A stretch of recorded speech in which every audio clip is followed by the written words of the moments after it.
La position de la chaloupe avait changé. Rob se rendit alors compte qu'il n'était plus seul. Une silhouette dressée en haut de la pointe, du côté bâbord, le surveillait. « Le phare », murmura-t-il. La région de la Huronie, c'est une région francophone qui est profondément ancrée dans la terre, la mer, l'eau.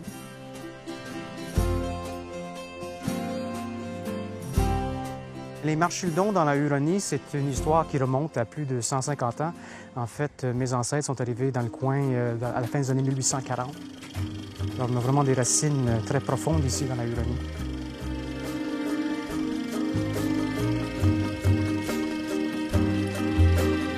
C'est un attachement qui vient de savoir que c'est vraiment le berceau de la civilisation française en Ontario. Tout ça, ça nous rattache au pays qui a une géographie particulière.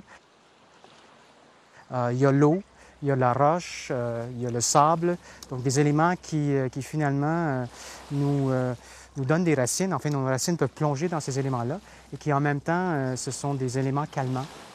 Je pense qu'à un moment donné, c'est ça, on se fait tellement imprégner de notre milieu, de ce qui nous entoure, que finalement, ça devient partie de nous. Et puis, moi, c'est ça, cet élément de l'eau. Parce que quand j'ai commencé, j'ai eu la première étincelle pour ce roman-là, c'est effectivement l'idée de l'eau qui m'avait touché. Le vers frôle ses lèvres quand, soudainement, elle se rappelle l'absence d'un élément essentiel, l'eau fraîche. Quelques gouttes de la baie georgienne feront ressortir les huiles naturelles de ce whisky, vieilli comme nul autre au monde.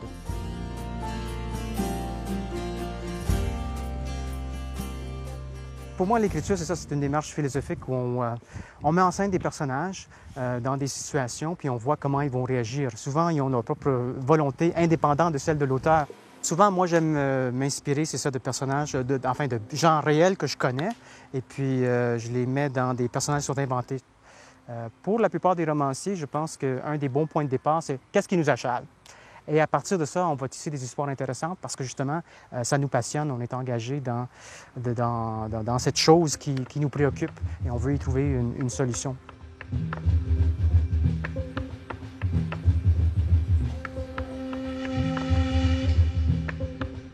Le paysage de la baie georgienne, le milieu de la Huronie, c'est un pays qui revient, oui, à l'occasion dans certains de mes romans. Par contre, il y en a d'autres qui se passent complètement en milieu urbain, par exemple à Toronto. Le regard étonné du jeune homme pousse le vieux monsieur à s'exclamer « You should speak white here ». Corinne, interdite et décontenancée par cette insulte, craint la réaction de Napoléon et lui prend le bras. La Première Guerre de Toronto, c'est une histoire qui se passe à Toronto au début du siècle pendant la Première Guerre mondiale. C'est Napoléon Bouvier, un jeune boxeur franco-torontois qui s'enrôle dans l'armée canadienne pendant la Première Guerre mondiale, revient avec des blessures internes et externes et qui se trouve plongé en 1918 dans la guerre contre la grippe espagnole.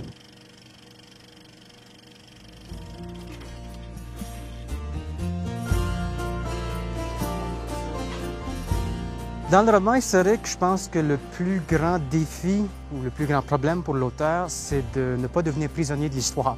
Et puis là, je veux dire la grande histoire avec le grand H.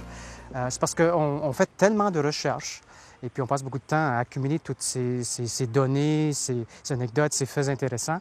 C'est que quand on vient pour écrire, c'est qu'il ne faut pas qu'on laisse la réalité l'emporter sur la fiction. Le roman historique, c'est un très beau véhicule pour parler du présent. En ce sens que, en présentant ces événements du passé, on est en train de les voir à la lumière du présent. Et ça nous fait réfléchir justement à notre époque actuelle. Je me souviens, quand j'étais très jeune, que j'allais à la bibliothèque, puis j'essayais de découvrir des romans, justement. Mais à l'époque, il n'y avait vraiment pas beaucoup de livres pour jeunes qui venaient du Canada français. Alors, vraiment, c'est peut-être un peu en réponse à ça que je me suis lancé un peu à l'écriture, dans le fond, parce que pour essayer de combler ce vide-là en partie.